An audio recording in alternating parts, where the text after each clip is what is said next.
para la Concejalía de Cultura, don Miguel Carmona, que es el restaurador del Ayuntamiento, y don Julián Vélez, que es el arqueólogo del Ayuntamiento de Valdepeñas. Y a mí, que ya me conocéis. Bueno, vamos a explicar un poco el proceso de recuperación que hemos llevado a cabo desde que encontramos este espacio, esta capilla, en esta vivienda que hemos recuperado. Lo que quiero también destacar, independientemente que ya cuando nos metemos en materia, es el afán que tiene este equipo de gobierno en la recuperación del patrimonio de Valdepeñas, tanto civil como eclesiástico, etcétera. Entonces, en este caso, digamos que es en este año es el segundo edificio que ponemos a la luz y que ponemos en marcha en Valdepeñas. En agosto fue la recuperación y la puesta de largo de la bodega Los Llanos, un patrimonio civil, y en este caso también un edificio civil como es esta casa, y donde hemos encontrado esta capilla. Vuelvo a insistir que este equipo de gobierno nunca va a dejar de intentar recuperar este patrimonio. Ya lo decía en la presentación de las jornadas de Valdepeñas y su historia, que aparte del Cerro de las Cabezas, aparte de los museos, todo lo que se encuentra, que se recupera en los museos y se lleva a los museos, hay un proceso de restauración de diferentes cuadros o de diferentes artículos que se encuentran o elementos que se encuentran en las excavaciones que se hacen en el yacimiento ibero del Cerro de las Cabezas.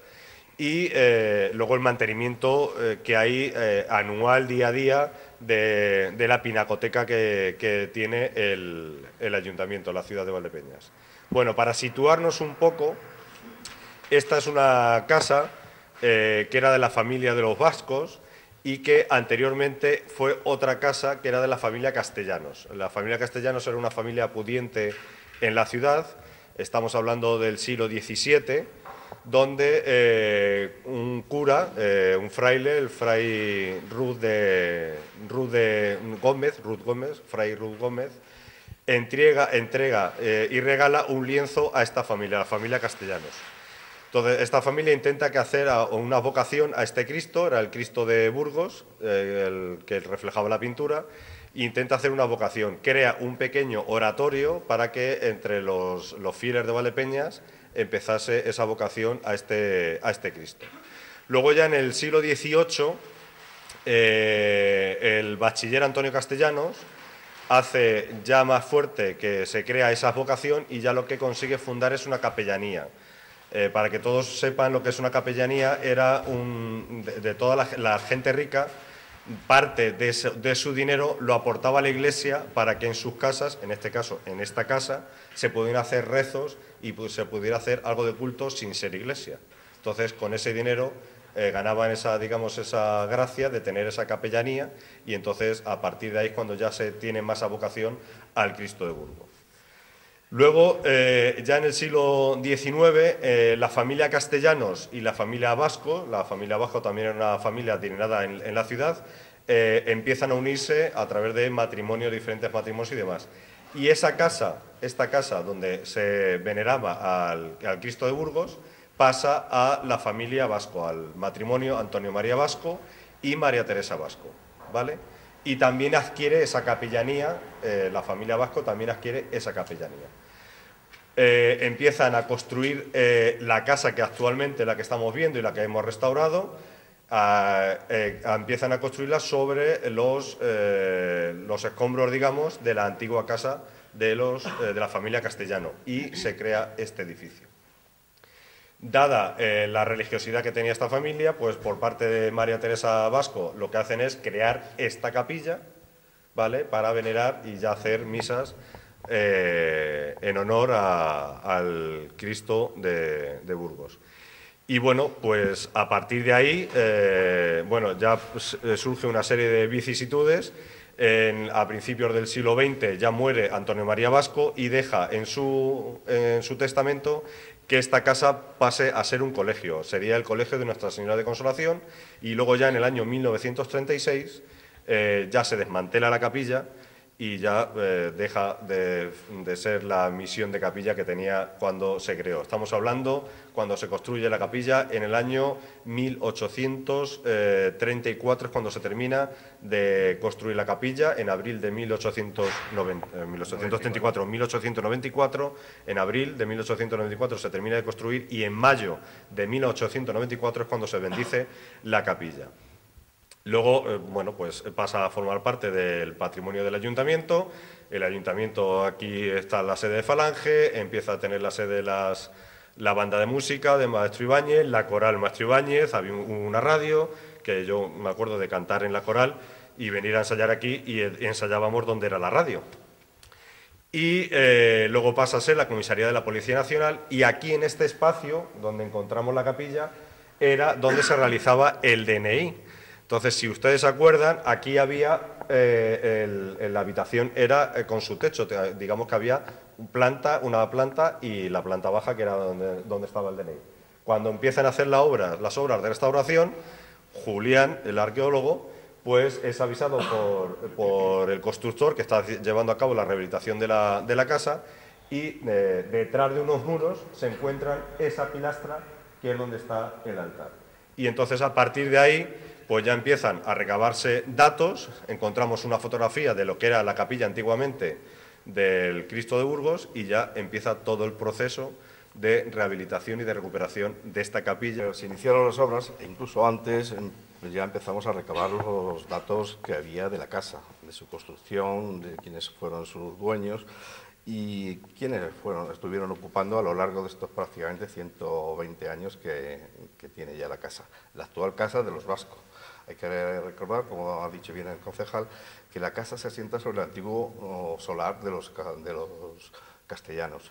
El antiguo solar ocupaba el doble de espacio que la actual casa, es decir, la antigua Casa de Cultura, que da a la calle Pagino, también formaba parte del conjunto de la casa. Incluso creemos que los solares que hay en la misma calle y colindantes a este propio solar también formaban parte de la calle de la Casa de Castellanos.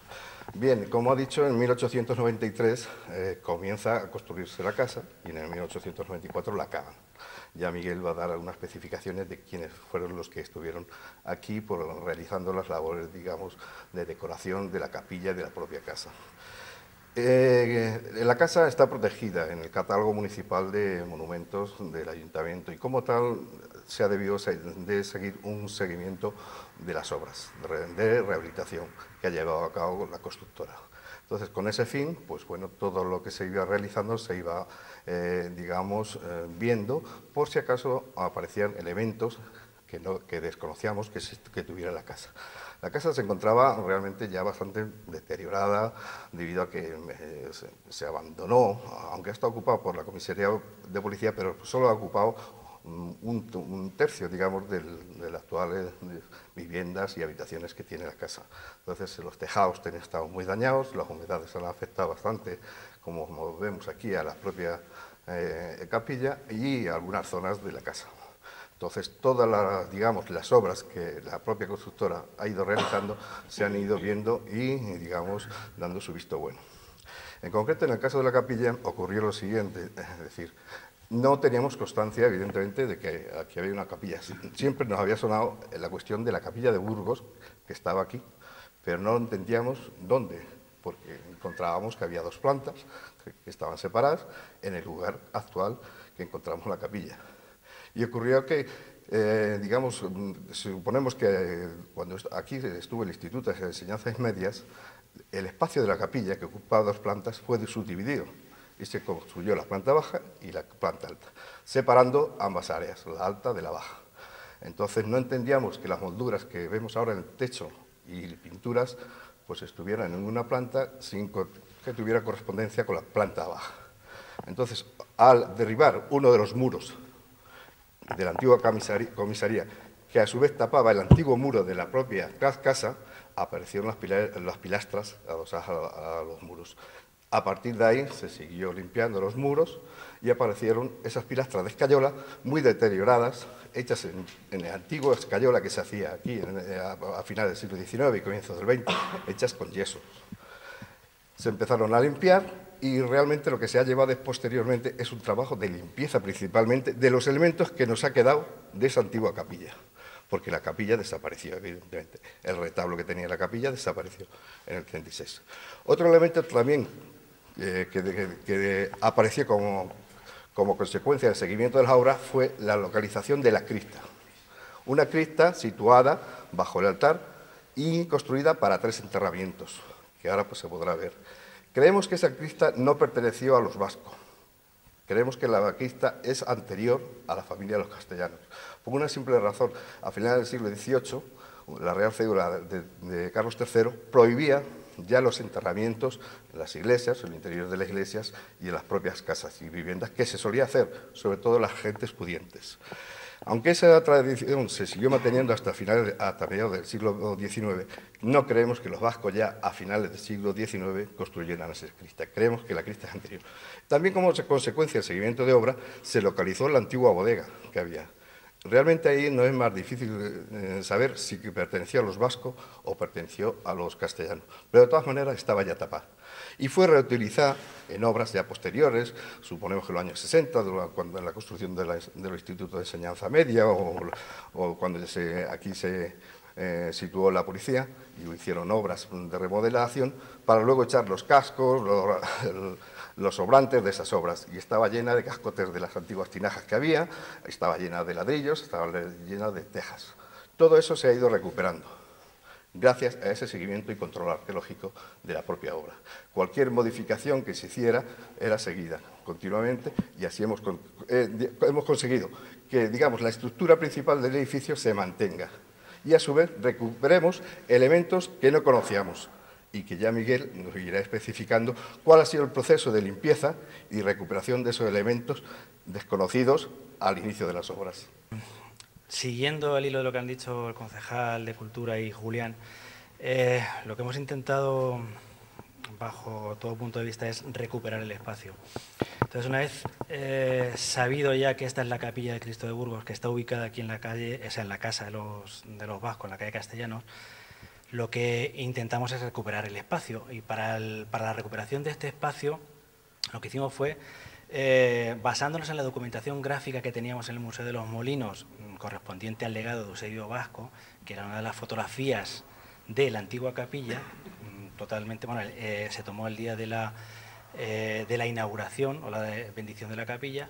Basándonos en esa documentación gráfica, hemos intentado recuperar básicamente esa estructuración a través, bueno, pues de la reubicación de las cornisas, de las molduras, que se van a poder ver ahora, de la recuperación de las balconadas, una de ellas que daba de acceso aquí a la zona del coro, huecos que estaban tapados, como la primera tribuna totalmente tapiado y que se ha recuperado, que da acceso a esa primera balconada. Se han clausurado zonas como los muros laterales derechos, que eran ventanas y eran puertas. Se ha cerrado porque la zona del DNI, que era abajo y se prolongaba mucho más hacia el fondo, se ha cerrado justo en la zona de donde correspondía realmente el altar, tanto en la parte baja como en la parte de arriba, y llegando a la conclusión final de ese estadio original. Hemos intentado llegar a ese estadio original que nos marcaba la documentación gráfica, que, como ya anteriormente he aludido, y también, sobre todo, basándonos en la documentación histórica, tanto como las fuentes, como el apostolado manchego, o un trabajo que se hizo por parte de Francisco Fernández acerca del Cristo de Burgos. Nos han abierto mucho las puertas, sobre todo para saber quién fue la persona o personas que estuvieron trabajando y decorando esta magnífica capilla. Entonces, aquellos decoradores que trabajaron aquí fueron la familia Luna, Jerónimo, Samuel y Antonio Luna. Samuel, en concreto, fue uno de los decoradores, junto con Ángel Andrade, encargado de la decoración del Palacio de la Diputación de Ciudad Real. Sabido esto, nos trasladamos al Palacio de la Diputación para ver, porque claro, no sabíamos exactamente hasta qué punto teníamos una decoración aquí importante o interesante, porque estaba bajo 5 o 6 capas de pintura y no llegamos a atisbar con realidad lo que aquí había. Trasladándonos allí al Palacio de la Diputación, en la sala de comisiones se ve perfectamente el mismo tipo de decoración, la misma imitación de mármoles rojizos, la misma imitación de mármoles verdosos, las decoraciones incluso en la subida de la escalera hacia la primera planta, encontramos las mismas caras, igual que tenemos abajo, bifrontes, lo cual quiere decir que toda esa información la trasladaron aquí, es decir, información física, la moldura, los moldes y tal, ya que la Diputación, el Palacio de Diputación se hizo en 1891 al 92 y después se trasladaron aquí a decorar la capilla. Bien, dicho esto, el estado de conservación en que nos encontramos nosotros, este espacio era un tanto, tenía bastantes o distintas patologías entre las que destacaban, una gran parte de humedad que se filtraba a través de las cubiertas, numerosos microorganismos que proliferaban por parte al haber mucha humedad, y sobre todo lo principal era el repinte tan importante que tapaba toda la decoración que podemos ver en la actualidad. Era tal el grosor de pintura que todos los relieves y molduras parecían pinturas planas, no se podía ver con realidad que eso era un relieve. Empezamos a hacer tratar de limpieza para saber en qué estadio nos encontramos, realmente qué había o qué nos podíamos encontrar. Se tomaron muestras de cada una de las molduras, de cada una de las pilastras, de cada una de las zonas, para determinar cuántas capas y cuál era la pintura original. Entonces, para hacernos una idea. Y realmente llegamos a las mismas conclusiones que encontramos en el Palacio de la Diputación. Eran imitaciones a mármoles rojos, en las pilastras y en la zona de las cornisas, e incluso en las pilastras tenía variación de mármoles porque conjugaba el mármol rojo con mármol verde en la parte de abajo y el mármol rojo y el mármol amarillo en la parte de arriba. O sea, era una riqueza ornamental sumamente importante. Una vez que ya determinamos